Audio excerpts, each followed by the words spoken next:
Live from the Business RadioX studio inside Renaissance Bank, the bank that specializes in understanding you. It's time for North Fulton Business Radio.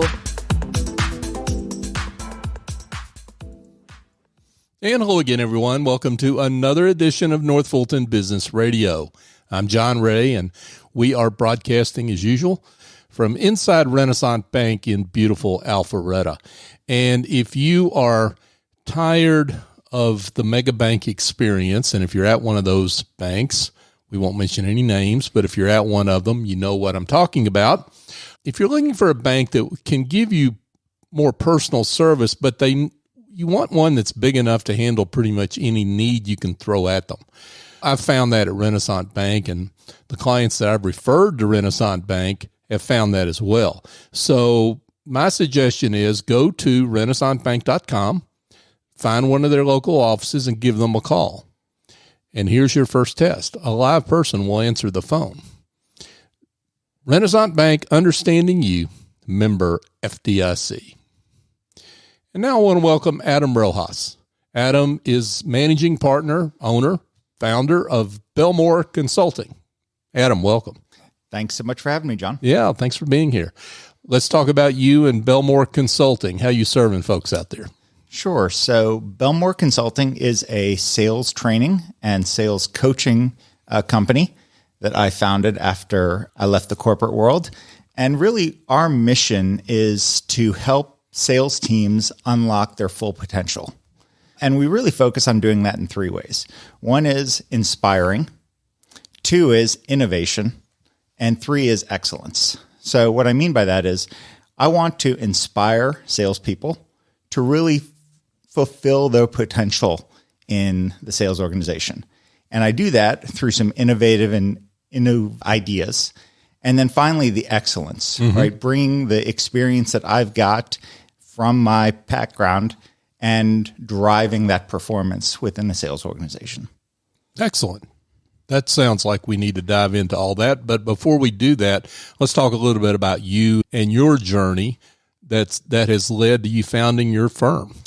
Sure. I spent 25 years in the corporate world. Started out in a small business B2B sales environment for a technology company based here in town. Through the next 15 years, I progressed into a variety of different sales roles, moving up market to larger enterprise global customers. I did technical sales and I did sales management and sales leadership. And then I was asked to kind of transition from a direct sales role into a sales training role. And so I was training thousands of salespeople across the country and really globally as well. And so that was a great opportunity to really learn more about what's involved in sales and in sales development. And from that, I moved into a consulting role within the company where I was consulting with business segments, sales business segments, on where the gaps were, really. And that was the starting point of where Bellmoore Consulting came to be, is really that opportunity to work with leaders in a business and understand what they were trying to accomplish and develop strategies and approaches for helping them become successful. And then, as we're seeing a lot in corporate world, we went through a restructuring at my company. And so that really gave me the opportunity to say, let's go a different path in life and let's really foster that entrepreneurial spirit that I've always had and take this knowledge and experience and expertise that I've developed over 25 years and bring it to companies small and large across the Atlanta area. That sounds excellent, Adam. So let's talk about some of the issues with sales teams. And there are several things that you touched on there. Let's talk about why the gaps develop between where a leader and their sales team wants to be versus where they actually are. Yeah. So that's a great question. And I think about it in three ways. One is that a lot of sales leaders are focused on a particular part of their business, and they get very laser focused into what they do and how they do it. What they miss, though, is the trend and the change and how the market is moving. And so I think that's the first problem that a lot of sales leaders encounter. The second is an issue of time. Sales leaders historically don't want to take their salespeople out of the field to go through training, right? So you've got a time issue there. How do I justify taking a seller who is being successful out of the field to train them with the hope that they become more successful? And then the third really is the salesperson themselves. They are historically stuck in their ways, right? They know what they do and they know how they do it. And if it ain't broke, don't fix it. So you've got really three issues that you've got to address within that sphere. Mm-hmm. Yeah. So that's interesting what you say about the lack of awareness of what's going on in the market, because really the sales team should be really on the tip of the spear of that when it comes to where the company is. Yes. Am I being too hard on them? You're not being too hard on them. Okay. Right? We have historically in sales had an approach that works, right? We go out to clients, we meet with them, we ask them about their business, we learn about their problems, we come up with a solution. Mm-hmm. Here's the problem with that. Customers are, especially in the technology space, which is where I spent the most of my career, they are becoming much more savvy, right? I use the analogy a lot, and think about cell phones. 10 years ago, if you were to buy a cell phone, what'd you do? You had to go in the store, you had to talk to a salesperson, you had to understand the difference between this brand and that brand and the other. Customers nowadays, how do they buy cell phones? They go online, they pick the next model, and it gets direct shipped to them. Right. It's the same way in business technology sales. Customers have become much more savvy, but salespeople still take the approach of, I need to go learn about your business and ask you questions and uncover the business problems. The challenge is customers don't have time for that. Mm-hmm. And so now salespeople need to be more innovative, more creative, and really be on the front end of the process. And we don't teach that in traditional sales training programs. Are you saying they need to maybe diagnose before they get to the client? Even more so than that, okay. They need to be insightful. They need to bring new ideas that maybe the customer hasn't even thought about yet, right? So think about what the trends are in a particular vertical that you're talking to, whether it's the retail space. How is retail going to change in the next 18 to 24 months? That's where a customer now becomes much more interested in what their salesperson has to say, right? Because they know where they're at now. They have an idea of where they want to be. But how do you bridge that gap to get there? And that's really where the new, more successful salesperson comes in. And this is obviously where you help, right? Yes. So talk about some of those specific ways that a sales, and I think this is true, don't you think, for more than just the technology world, right? Yeah. It's really widespread. People are smart. They've got access to a lot of information because of the internet, whether they want it or not, they've got access to it. And yeah, they come better informed and less patient with the pitch and so forth. Certainly. So talk about how to be insightful. And that may seem like an obvious question, but I think you know what I mean. I totally get what you mean. A lot of times we are so focused in our lane of this is what my product is. This is what my ideal customer profile is. This is what my product can do. But we really need to take that next step and think outside the box. And this is where a holistic approach really needs to come into play within an organization. So what I mean by that is the marketing team needs to be engaged with the technology side of the house, whatever they're building or producing.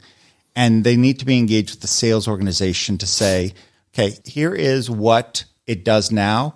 Here is where the market is going. Here are what the trends are in a particular industry. And to your point, this expands beyond technology. This is any industry. Sure. What are the disruptors of an industry? And so from there now, how does our product, this is where the producer of the product comes in, how does our product meet that needs? How do we enable our sales teams to articulate that value and that need to their customer? Because they're obviously the end user of the product. So it's a really interesting triad of organizations that need to come together. And there's another really interesting part to it. Marketing is so focused on the buyer journey. And you brought up earlier, and we've talked about earlier, the whole idea of information and how much information is out there. And so the buyer journey really is focused on what information I put in front of the customer. And that's great. That's what marketing focuses on. But the sales organization needs to understand what information the customer is consuming, not just from them, but from the competitors and from those outside resources.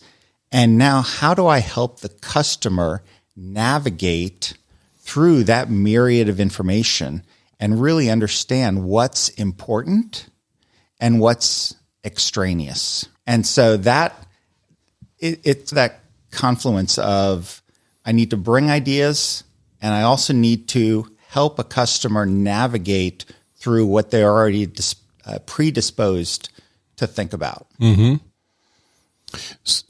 I can see, and you correct me if I'm wrong, please.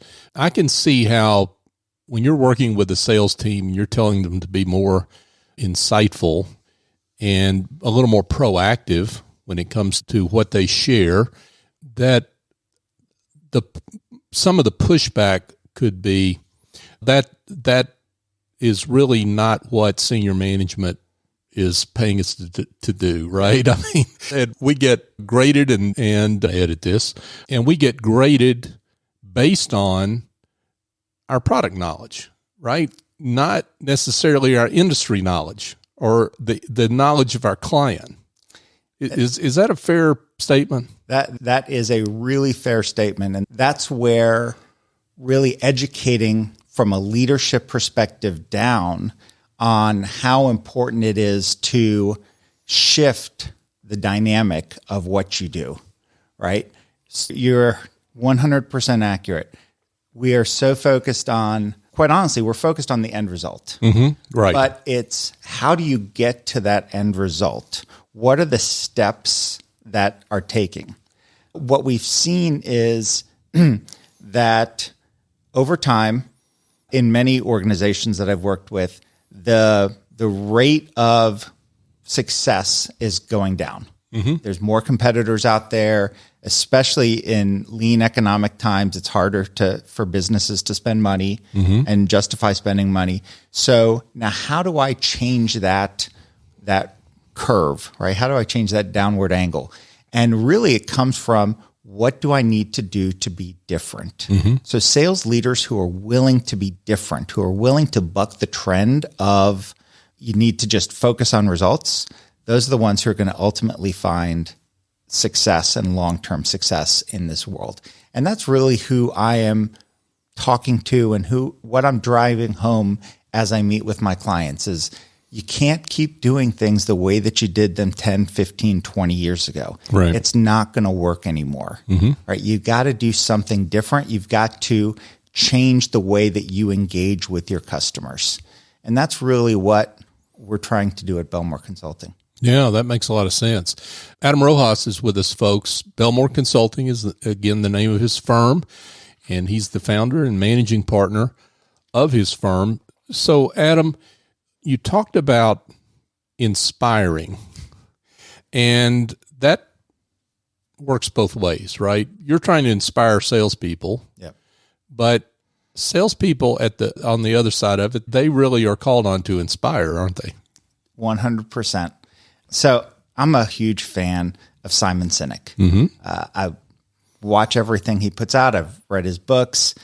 And for me, the epiphany started 15 years ago or so. I watched his TED Talk on the Golden Circle. And the whole idea of customers buy from why you do what you do. And that really is the philosophy of Bellmoore Consulting. My why is to inspire salespeople and drive them to their why. Their why is twofold. One is personal. It's what they're doing, why they do what they do, but it's also why their company does what they do. And so a successful salesperson is able to articulate that why to their customer, which is what's going to drive that customer to buy from them. There's a lot of companies out there that make the same products, but customers, again, will buy from the why. And that's really the focus of Simon's philosophy. And I've taken it to heart, and I've incorporated that into what I do and how I do it and why I do it. And that's really where the inspiration, right? Inspiring those sellers to live their why, but also to help articulate the why of the company that they're working for. That why can get confusing though, right? Certainly. Because if it depends on the point of view you're assuming as a salesperson. So if you're coming at it from the product features aspect, that why doesn't resonate, right? If you're coming at it from the outcomes that product or service delivers, that's a whole nother matter, right? Yep. And that's where you referenced a word that I love, value. Yes. So let's talk about this piece of it, how you help salespeople talk in terms of the outcomes they deliver, which is exactly what resonates with their clients, right? Yep. It's a great point. Customers don't buy what a product does. They buy what it does for them, how it impacts their business. So a salesperson really needs to understand where the impact, the value, to your point, lies within the organization, right? What's the driver? Is it going to improve my revenue? Is it going to improve my productivity? How is it going to impact my business? That really then becomes the why that a seller needs to articulate. Our product does X because it does this for your company, right? Or that's the circle. It allows your company to do what they want to do more efficiently, more effectively, more productively, more profitably, right? So that's really, to your point, that's where the value of it comes in. They don't buy a feature. A lot of sellers are really good at going come on. in. I'm shocked to hear that. A lot of sellers are really good at coming in and feature dumping on a customer. Right. Yeah.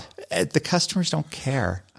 In 25 years, I've never had a customer say to me, I bought this product from you guys because of this feature that it does. No, I bought this product because this feature allows my frontline employee to do this more effectively. That's why a customer buys a product. Yeah. So salespeople, you would count on me to bring this up, Adam. Let's talk about being in sales and getting to the proposal, the price. Yes. And how do you counsel sales people about holding the line on price, selling price relative to value delivered or value realized?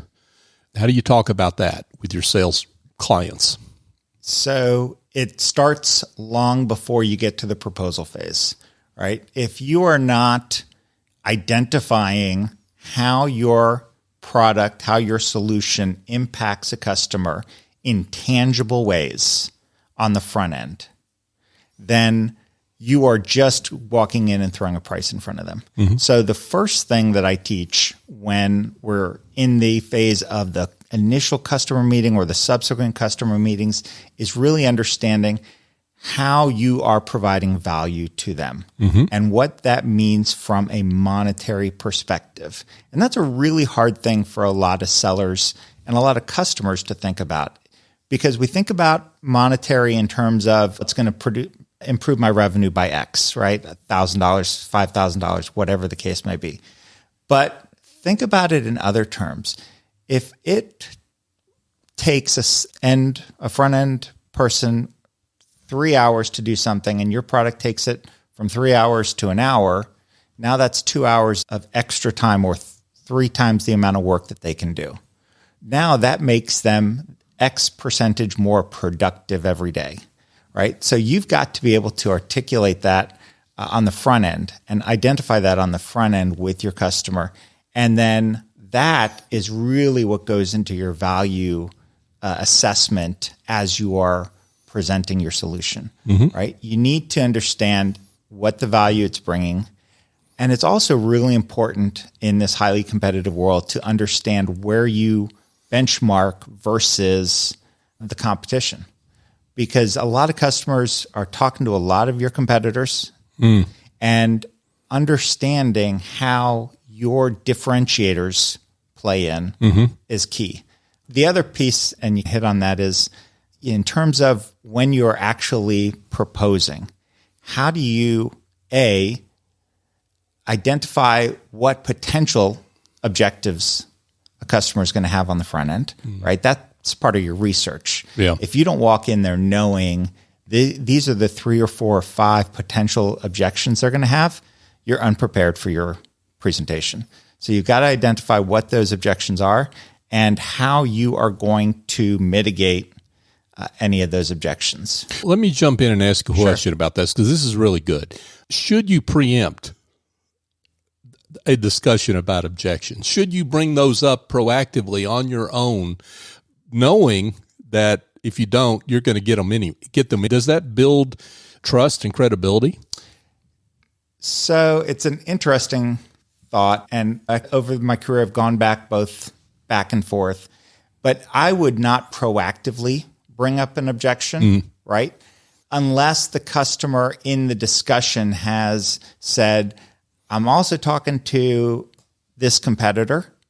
And then the way you bring that up is you articulate the benefits of your solution that maybe that competitor can't meet. Right. So that would be the only way that I would recommend bringing them up. You shouldn't shy away from objections, but you need to allow the customer the opportunity to voice their thoughts and their ideas. And then that way you show how prepared you are by being able to articulate where the differentiators come in.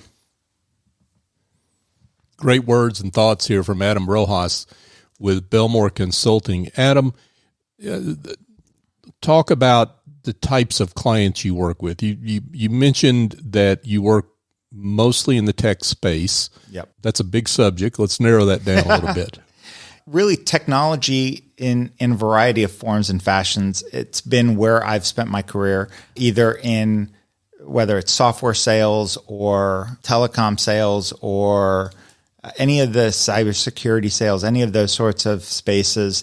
Financial technology, fintech is another big area where I've focused predominantly because most of my career was working with customers in that space. And I've worked with just about every large financial institution as a seller.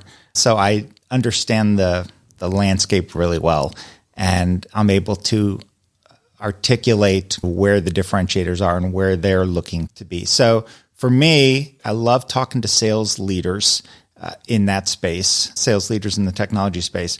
And one of the really big reasons why that sales leaders are important to me, don't get me wrong, there are other areas that I will talk to. I talk to our HR teams and I talk to the chief financial officers as well. But sales leaders really need to buy into the idea not only of transforming their sales teams, but transforming themselves. And what I mean by that is coaching is such an important aspect of the sales process. And it's one of the most overlooked aspects of the sales process, right? A lot of times companies will bring in somebody like myself and we'll spend 2 or 3 days, we'll be doing a sales training, and then let them go. And what happens? They all go back to their old habits, right?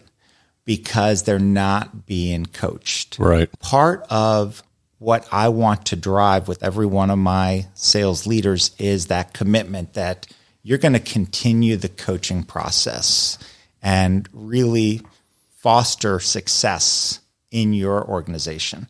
So yeah, going back to your initial question, I've taken a long path. Any sort of sales, B2B sales environment really does fit the model of what I've developed.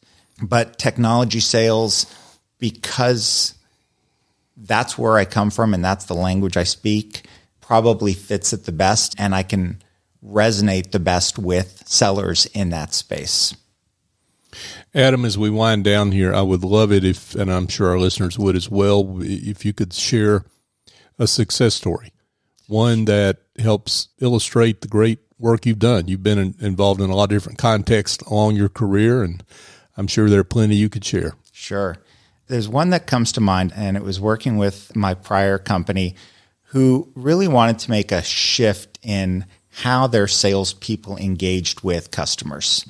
In technology sales, a lot of times you're pigeonholed and you are put into a specific line of business within an organization, right? Technology sales, typically it's IT, right? But IT is only one aspect of most organizations. To be successful, you need to be able to engage with marketing, and you need to be engaged with operations, and you need to be engaged at a top level with a lot of the other leaders. So I developed a training curriculum designed for enterprise business that was really focused on how do I get outside of IT and talk to those other lines of business. And it involved training 3,000 plus sellers over the course of 6 months and sales leaders. And again, I mentioned earlier, coaching was a big part of that. Yeah. And so we developed the program and we went out and implemented it. And what was successful about it was twofold. One was the engagement from the sellers. I mentioned early on in our conversation, sellers historically are opposed to training because it takes them out of the field. They already know what they're doing. Because of my experience and my background in sales, I am unlike a lot of the other sales trainers and sales organizations out there who don't have that level of experience. So I was able to really gain a lot of credibility with the sellers as I was delivering the training. They'd walk in the door, I don't know what I'm doing here. This is a waste of my time. And to a person, they walked out of the door saying, I learned something that I can now take and implement. So that was the first part of the success. The second part came over the next 18 months as we followed, where we saw an increase in revenue, an increase in close ratios, more deals coming across the table. And that's really the end result that everybody is looking for, right? So I think if I think about one of my greatest successes, it was that project where we were transforming the way that the business operates, and it's still almost 7 years later is still showing growth and success over time. That's a great story. Great work. Adam Rojas, Bellmoore Consulting. Adam, this has been inspiring, innovative, and excellent. Thank you, John. It's been a pleasure. I heard a famous person say something like that. No, this has been great. And I can't imagine there are some folks that upon hearing this interview would like to be in touch with you. So let's tell them how they can do that. Sure. You can reach me at Adam Rojas at Bellmoore, Bellmore, consulting.com. You can also find me on LinkedIn, either under my personal or my corporate LinkedIn pages. Those are pretty much the easiest ways to get a hold of me. Terrific. Thank you, Adam. Adam Rojas, Bellmoore Consulting. We appreciate you coming on, and thank you for the great work you're doing. Thanks for having me, John. It's been a pleasure. Absolutely. Hey, folks, just a couple of quick things. I've just recently released a book. It's called The Generosity Mindset, A Journey to Business Success by Raising Your Confidence, Value, and Prices. Now you see why I was asking those questions about value and pricing. Always learning. Hey, if you're a solo or a small firm professional services provider and you're having issues with your confidence, particularly your confidence in your value and your pricing and how to deliver engagement recommendations to clients, well, this book may be for you.